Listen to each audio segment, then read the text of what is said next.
John Huston first tried to make this film in the early 1950s. His original cast was dead before a single camera rolled. 20 years later, the two biggest stars in Hollywood turned it down. When it finally got made, Sean Connery and Michael Caine each called it the best thing they ever did. Fact 1. Humphrey Bogart and Clark Gable were the original cast. The history of the man who would be king begins not in 1975, but in the early 1950s, when John Huston first optioned Rudyard Kipling's story and began planning the film with the two most powerful stars in Hollywood. Humphrey Bogart, who had just made The African Queen with Huston in 1951, was attached to play Peachy Carnahan. Clark Gable was in discussions for Daniel Dravot. The pairing made complete sense. Two American legends with real screen chemistry playing two British adventurers on an impossible mission. Neither film was ever made. Humphrey Bogart died of esophageal cancer in January 1957. Clark Gable died of a heart attack in November 1960. The film John Huston had been planning since the beginning of the decade died with both of them. Fact 2. Paul Newman and Robert Redford also turned it down. In the early 1970s, with his first cast long dead, Huston made a second attempt. His new targets were Paul Newman and Robert Redford, the most bankable pairing in Hollywood following the extraordinary success of Butch Cassidy and the Sundance Kid. The symmetry was obvious.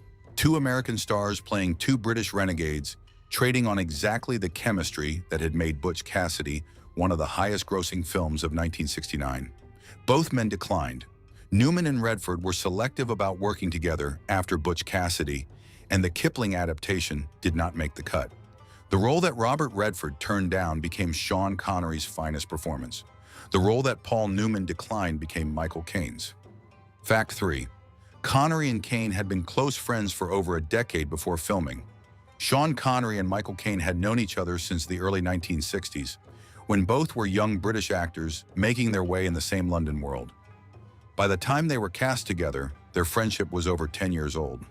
They had wanted to work together professionally for years, but had never found a project that suited both of them simultaneously. When the script arrived, both men read it independently and agreed almost immediately. The ease visible on screen, the rhythm of two men who know each other's timing, who trust each other completely, is not manufactured chemistry. It is a decade of genuine friendship being used in front of a camera for the first time. Fact 4. Huston had been trying to make it for 20 years. John Huston directed his first film in 1941. By the time The Man Who Would Be King reached cinemas in 1975, he had been attempting to get Kipling's story made for more than 20 years. Through two failed casting configurations, multiple studio meetings, and 2 decades of false starts. He was 68 years old when principal photography began. He had emphysema, a condition that would eventually kill him, and he spent much of the Moroccan location shoot working through genuine physical difficulty. His crew described him as the most energetic and focused person on the production regardless. The film he had been attempting since the early 1950s was finally being made, and he was not inclined to slow down. Fact 5. Christopher Plummer played Rudyard Kipling. The frame of the film is built around a young journalist in colonial India who encounters a ruined, barely human figure and gradually realizes he knows who it is. That journalist is Rudyard Kipling himself, played by Christopher Plummer. Huston and his co-writer Gladys Hill made this decision deliberately.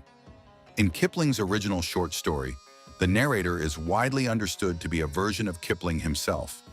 Young, stationed in India, living in the chaos of the subcontinent in the 1880s. Making him explicitly, Kipling placed the author inside his own story, present to hear the ending of the adventure he had invented. The man who imagined Dravot and Carnahan into existence is made to sit across from one of them and listen to what actually happened. Fact 6. Kafiristan was real, and it no longer exists. The remote mountain kingdom at the center of the story is not invented geography. Kafiristan was a real territory in what is now northeastern Afghanistan, genuinely outside the effective reach of both the British Empire and the Afghan government when Kipling wrote his story in 1888. Its people maintained ancient religious practices and social structures in isolation from the surrounding Muslim world.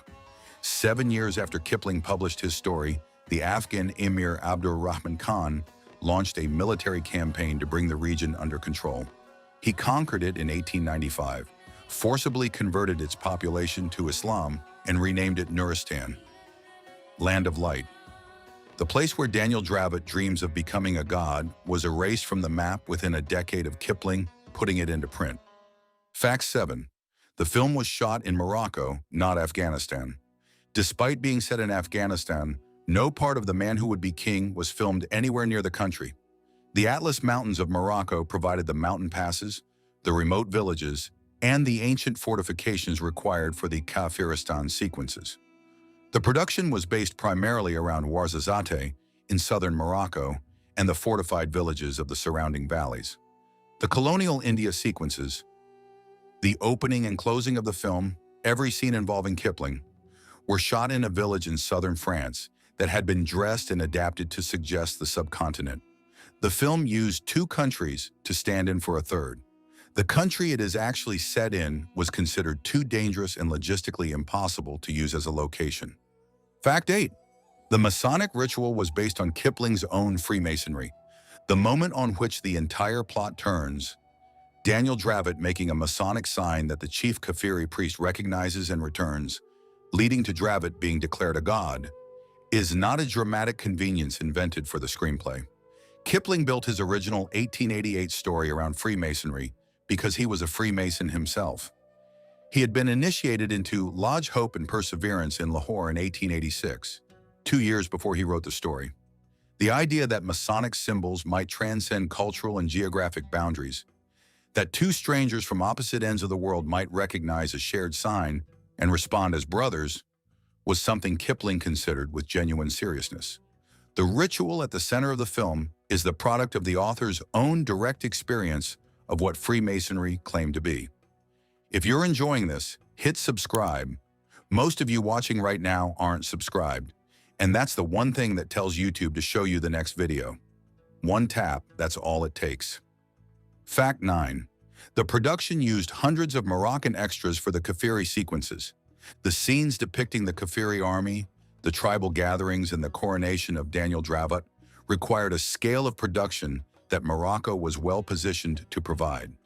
Hundreds of extras were costumed, armed, and directed across days of filming at altitude in Atlas Mountain locations, where temperatures regularly exceeded 100 degrees Fahrenheit. The logistics of managing that number of people and terrain, with limited vehicle access under those conditions, was described by producer John Foreman as among the most complex he had ever overseen. The visual density of the crowd scenes, the sense that Dravot and Carnahan have genuinely arrived in a populated kingdom with its own internal life, is not the product of camera angles and small groups filmed repeatedly. The people filling those frames were actually there. Fact 10. The film received 4 Academy Award nominations. The Man Who Would Be King was released in December 1975 and received 4 Academy Award nominations. Best Adapted Screenplay for John Huston and Gladys Hill, Best Film Editing, Best Art Direction, and Best Costume Design. It won none of them. All 4 awards fell to films swept along in the extraordinary momentum of One Flew Over the Cuckoo's Nest, which took 5 Oscars in the same ceremony. The Best Adapted Screenplay nomination was particularly significant. It represented formal recognition after nearly 90 years of Kipling's story as cinematic source material of the highest order. The screenplay Huston and Hill had been developing across 2 decades lost to a script that had been written in a single year. That is not a slight against the winner. It was simply the wrong year to compete. Fact 11. Michael Caine considered it the best script he ever read. Michael Caine has appeared in over 100 films across more than 6 decades. He has been asked many times in many different interviews to name the finest material he was ever given. His answer has been consistent.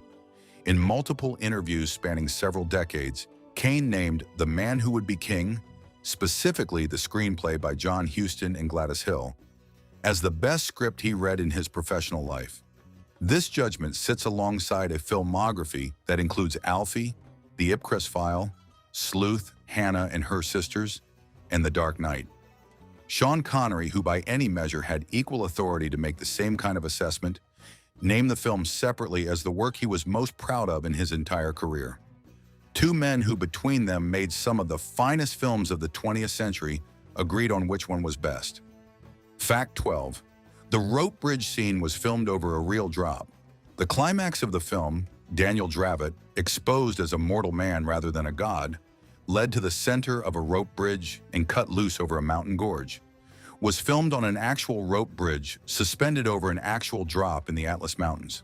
The bridge used in the sequence was not a studio construction, built at ground level and made to appear dangerous through camera work. The gorge beneath it was real. Filming the sequence required Connery to stand at the center of the bridge while cameras were positioned at multiple angles, some of them also placed over the drop. The physical reality of the location gives the sequence a weight that no studio construction could have replicated. The camera is not pretending to be afraid of the height. It is actually at the height. Fact 13. Saeed Jaffrey played the role that holds the film together.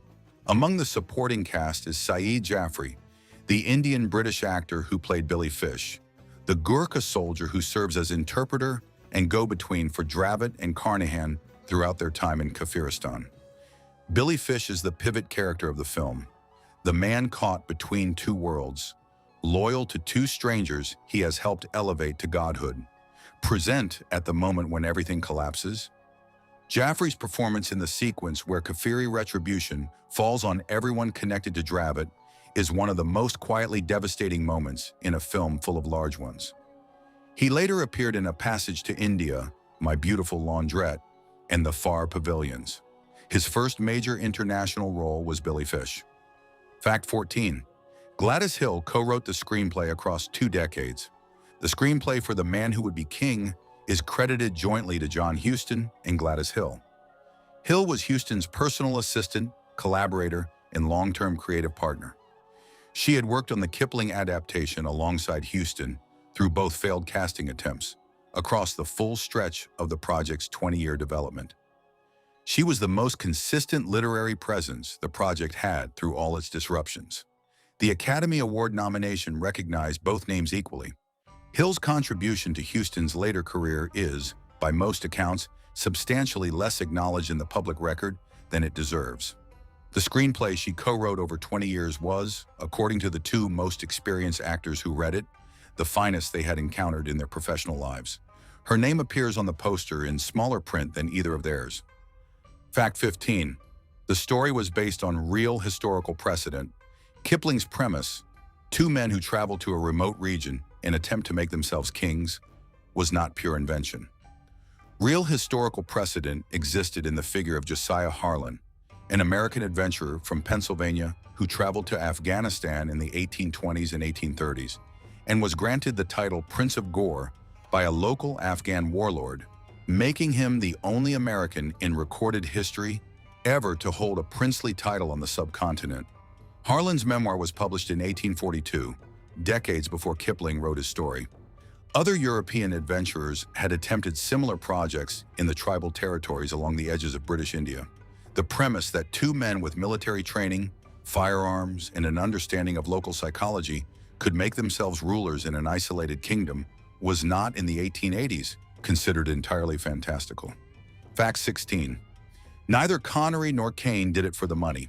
By 1975, Sean Connery had already walked away from James Bond twice, once in 1967 and again definitively in 1973, specifically because he resented being defined by one role and wanted the freedom to choose projects on their own terms.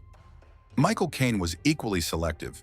Both men accepted The Man Who Would Be King at rates below what they commanded at the peak of their commercial value because they wanted to make the film, not because it was the most lucrative option available.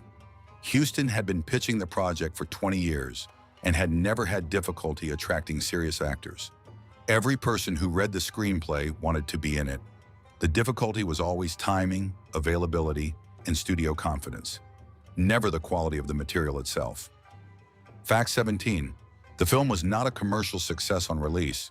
The Man Who Would Be King opened in December 1975 to critical praise and performed respectably at the box office without approaching the commercial event its cast and director suggested it might be.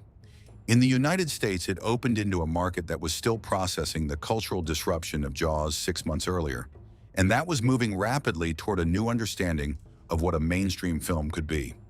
A literary adventure based on a Victorian short story, however beautifully constructed, was operating in a different register from what audiences were turning out for in mass numbers. The film that both its leads considered the finest work of their careers returned a modest profit and was left to find its real audience over the following decades. It did find one. The process simply took longer than the film deserved. Fact 18. The film directly influenced Indiana Jones. The DNA of Indiana Jones runs through The Man Who Would Be King in traceable ways. The structure of two charismatic men on a mission into ancient and dangerous territory. The use of lost civilizations and sacred rituals as dramatic catalysts. The tone of literary Victorian adventure applied to action filmmaking. These are the building blocks of both properties. Steven Spielberg and George Lucas, who developed the Indiana Jones concept in 1977 and released Raiders of the Lost Ark in 1981, were students of exactly the tradition of adventure filmmaking that Huston's film represents. The same Kipling-era source material, the remote kingdoms, the ancient gods, the outsiders who reach for something impossible, runs through both. Raiders of the Lost Ark arrived 6 years after The Man Who Would Be King. John Huston lived to see what his film had helped generate. He died in August 1987. Fact 19. The production ran for 5 months on location. Principal photography on The Man Who Would Be King ran for approximately 5 months, the majority spent in Morocco. The Atlas Mountain sequences alone required weeks of filming at altitude in terrain that restricted access for large equipment under temperatures that regularly exceeded 100 degrees Fahrenheit. A 68-year-old director with a progressive respiratory condition, managing a multinational crew and a principal cast of international stars, delivered the production on schedule. The physical conditions were, by multiple accounts, among the most demanding of any major studio production of the era. Huston's response to the heat, the altitude, and the logistics was to work through all of it without visible adjustment. He had been trying to make this film for 20 years. 5 months in the Atlas Mountains was not going to be the thing that stopped him. Fact 20. Connery called it the film he was most proud of making. Sean Connery played James Bond 7 times. He won an Academy Award for The Untouchables. He appeared in The Name of the Rose, The Hunt for Red October, and films across 5 decades that made him one of the most recognized actors in cinema history. When asked throughout his career which film meant the most to him personally, his answer was consistent. Not Bond, not his Oscar-winning role. The Man Who Would Be King. The adventure that came and went in 1975 without becoming the event it deserved to be is the one that Connery, looking back across an extraordinary career, identified as the peak. Michael Caine, asked the same question across the same decades, gave the same answer. 2 men who together made some of the finest films of the 20th century agreed on which one was the best, and both of them were in the film.